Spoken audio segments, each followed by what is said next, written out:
सबसे पहले आप सभी को मेरा नमस्कार। मैं अभिनंदन भारद्वाज और आपका फिर से एक बार स्वागत करता हूं श्री क्रांति मंच पे। सबसे पहले तो मैं आप सभी को स्वतंत्रता दिवस की हार्दिक शुभकामनाएं देना चाहूँगा। और जैसा कि आज हमने क्लिनोथन करी और हमारे साथ नए वॉलंटियर्स भी जुड़े हैं, तो आज हम इन नए वॉलंटियर्स के व्यू जानेंगे और इनसे पूछेंगे कि इनका कैसे अनुभव रहते हैं और ये आखिरकार क्यों ऐसे कार्यों के लिए प्रेरित होते हैं। तो सबसे पहले मैं जानना चाहूँगा, पहले आप अपने बारे में हमारे दर्शकों को कुछ बताएं, फिर आप हमें साथ में बताएं कि आपने क्यों इस एनजीओ की सदस्यता ली और क्यों आप इस एनजीओ में अपनी सेवाएं दे रहे हैं।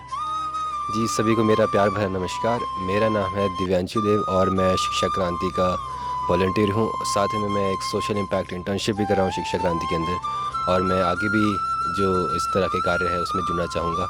जो आज का हमारा मेन कार्यक्रम है वो है क्लीनोथॉन।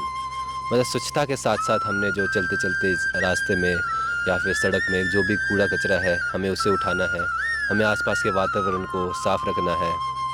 और साथ ही में जो आज स्वतंत्रता दिवस भी है 15 अगस्त 2023, 76 इंडिपेंडेंस डे है आज का, उसे भी हमने नहीं भूलना है। तो हमें सब भारतीयों को गर्व होना चाहिए हमारी भारतीयता पे। और साथ ही में हमें अपना जो इंडिपेंडेंस डे के साथ हमारा जो स्वच्छता गृह है, स्वच्छता का जो आज का कार्यक्रम है, उसे भी हमें आगे भी बाकी दिनों भी ऐसे करना चाहिए। बस इतना ही कहना चाहूँगा। धन्यवाद। तो हमारे साथ और भी वॉलंटियर्स हैं। सबसे पहले आप अपने बारे में हमारे दर्शकों को बताएं, फिर आप भी बताएं कि आपके अनुभव कैसे है और आप क्यों आखिरकार इस एनजीओ से जुड़े। नमस्कार, मेरा नाम मोहित गुप्ता है और मैं भी स्वच्छता गृह का एक छोटा सा सैनिक हूँ। मैं आपको बताना चाहूँगा, देखिए, स्वच्छता जो है वो हमारे जीवन का अभिन्न अंग है। जब स्वच्छता रहेगी तो हम स्वस्थ रहेंगे, जब हम स्वस्थ रहेंगे तो ऐसा कहा भी जाता है कि स्वस्थ जीवन जो है वो जीवन का अमूल्य धन होता है। तो जैसा कि आज हमने क्लीनोथन किया, का रैपर्स उठाएँ, सफाई की, तो आपको उस बारे में आप क्या कहना चाहेंगे? उस बारे में आपको कैसा लग रहा है आज? देखिए, काफ़ी अच्छा महसूस भी हो रहा है कि काफ़ी समय पश्चात इस तरीके का कार्य करने का हमें चांस मिला है। इससे पहले मैं स्वयं भी करोल का टिब्बा जो आपका है, करोल पहाड़ी है, वहाँ पे भी हम कई बार सफाई कर चुके हैं। अपने आसपास भी हम कई बार सफाई कर चुके हैं। मैं बताना चाहूँगा कि हमारे जो सत्यन सर है, इनसे पहले भी इनसे हमारा संपर्क रहा है, तो बहुत अच्छा लगा है यहाँ पे आके। जी सर, बहुत धन्यवाद। और हमारे साथ और भी सर अपने बारे में बताएं सर। सबसे पहले तो मेरा नाम है भावेश बिष्ट और मैं भारतीय सरकार की जो भी ये स्वच्छता से रिलेटेड कार्यक्रम होते हैं उसमें बढ़ चढ़ कर भाग लेता हूँ। पिछले साल मैंने अक्टूबर के महीने में स्वच्छ भारत अभियान 2.0 में कंडाघाट ब्लॉक का बेड़ा लिया था। वहाँ हमने पूरे कंडाघाट ब्लॉक साफ करा था। तो एक कैच द रेन फेज़ 3 भी आया था इसी साल सरकार का, जिसमें वाटर रिसोर्सेज को सफाई कर रहे थे। उसमें भी मैंने अपनी टीम लेके सफाई करी थी। और मुझे सोर्सेज से पता चला कि सत्यन सर एक चैम्पियन है सोलन ब्लॉक ज़िले के, कि जो 15 साल से लगे हुए हैं। तो फिर मैं इनके पास आया और एक सोशल इम्पैक्ट इंटर्नशिप भी कर रहा हूँ इनके अंडर।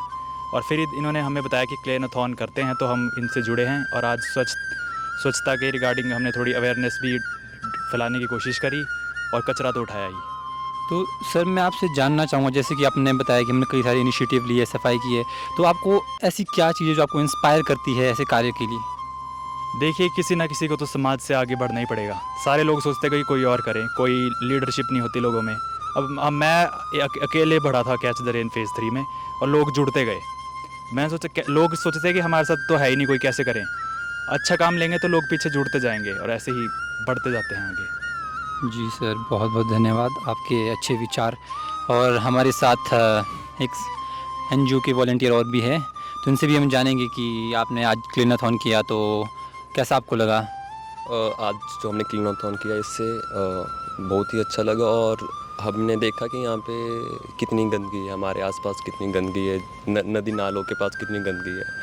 तो ये देख के दुख भी बहुत होता है, लेकिन हम प्रयास कर रहे ताकि अब सफाई करने का, स्वच्छता का, तो हम भगवान से प्रार्थना करते हैं और हम खुद भी चाहते हैं कि इन आने वाले समय में सब बिल्कुल स्वच्छता बनी रहे। बिल्कुल, बहुत सही बात कही आपने। और हमारे साथ सत्यन सर भी है। तो सर मैं तो आपसे यही पूछना चाहूँगा कि जो आपने क्लीनोथॉन शुरू किया है, आप इसके बारे में आपके क्या विचार है सर? सबसे पहले तो मैं सभी देशवासियों को स्वतंत्रता दिवस की हार्दिक बधाई देता हूँ, हार्दिक शुभकामनाएं देता हूँ।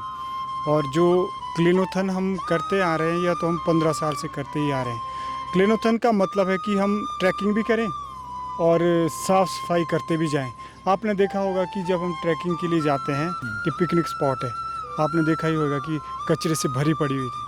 तो जब हम ट्रैकिंग के लिए जाते हैं तो हमारा यह उद्देश्य रहता है कि हम कचरा भी उठाएं, ताकि हमें देखकर दूसरे लोग अगर हमारे साथ कचरा उठाने नहीं आए तो कम से कम कचरा ना फैलाएं।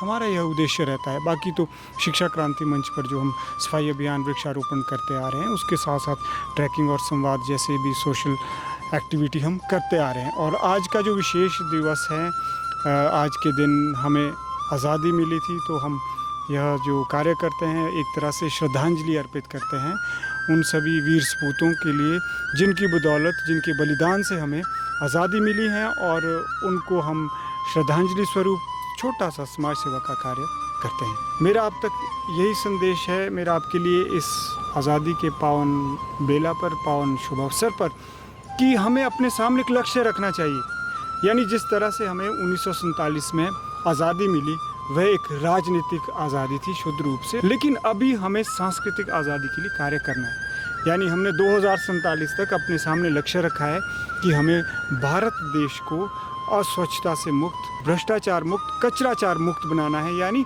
हमें सांस्कृतिक आज़ादी लानी है। और सांस्कृतिक आज़ादी तब आएगी जब हमारा युवा इस तरह से सेवा के कार्य में बढ़ चढ़कर भाग लें, अपने चरित्र का निर्माण करें, व्यक्तित्व का विकास करें, स्वच्छता को मूल्य के रूप में अपने जीवन में उतारें और इस मूल्यों को कर्मों में भी ढालें। यह तब संभव है। आप सहमत हैं तो आप ज़रूर बताएं कि आज के दिन क्या आप मेरी बातों से सहमत है कि हमें जिस तरह से राजनीतिक आज़ादी मिली है, अभी हमें सांस्कृतिक आज़ादी लेनी है। और सांस्कृतिक आज़ादी का मतलब ही है कि हम स्वच्छता को राष्ट्रीय मूल्य बनाएं या सांस्कृतिक जागरण की ओर इस देश को ले जाएं। और वह तब संभव है जब सिर्फ आज के दिन ही हम सफाई अभियान ना करें, बल्कि दूसरे जो 364 दिन साल में होते हैं, उस दिन भी अपने व्यक्तिगत स्तर पर जो बनता है वो ज़रूर करें। तो आप क्या कहेंगे, ज़रूर आप बताएं। बिल्कुल सर, मैं आपकी बात से बिल्कुल सहमत हूँ। जैसे आपने बोला कि हम एक पर्टिकुलर डे ही क्यों साफ़ सफाई का रखते हैं, हमें हर दिन ऐसा रखना चाहिए कि हमें हर दिन साफ़ सफाई रखनी चाहिए। सिर्फ हमारे आसपास के वातावरण की नहीं, बल्कि हमारे आचार विचार, हमारे भाव जो है वो भी हमें साफ़ सुथरे रखने चाहिए। हम अंदर से भी हमें अच्छे भाव रखने चाहिए, तभी हम आगे बढ़ पाएंगे, देश भी और एज एन इंडिविजुअल भी। मैं सर से बिल्कुल सहमत हूँ कि जैसे कि हमें 1947 में आज़ादी मिली, जो हमारा देश आज़ाद हुआ, वैसे ही 2047 तक हमें सांस्कृतिक आज़ादी भी चाहिए होगी। और जैसे कि अभी यहाँ पे हमारे भाई ने बोला कि हमें दिमाग से ये काम करना चाहिए। मैं मानता हूँ कि दिमाग से सफाई करने से अच्छा अगर आप अपनी आत्मा से बिल्कुल पूरी जी जान लगा के और सफाई करें, स्वच्छता में अपना ध्यान दें, तो वो ज़्यादा बेहतर रहेगा। क्योंकि दिमाग लॉजिकल सोचता है, कभी वो मना भी कर सकता है और कभी वो हाँ भी बोल सकता है। जी, जैसा कि कहा कि आत्मसमर्पण करे, सफाई के कार्यों में अपनी पूरी जी जान लगा दे, तो ये भी एक बहुत अच्छा विचार है। और सर के विचार मुझे बहुत अच्छे लगे कि 2047 तक का जो एक सांस्कृतिक आज़ादी का हमारा एक लक्ष्य है, हम उसके लिए कार्य करें 2047 तक। 2047 में भारत की आज़ादी के जब 100 वर्ष पूरे हो जाएंगे, तो हम भ्रष्टता से नहीं, स्वच्छता से आज़ादी का शताब्दी महोत्सव मनाएंगे। हम विवाद से नहीं, हम संवाद से, हम विद्रोह से नहीं, हम आग्रह से भ्रष्टाचार मुक्त स्वच्छ भारत बनाएंगे। बहुत बहुत धन्यवाद। बहुत बहुत धन्यवाद आप सभी दर्शकों का हमारे साथ बने रहने के लिए। बहुत बहुत धन्यवाद। जय हिंद, जय भारत, जय विश्व।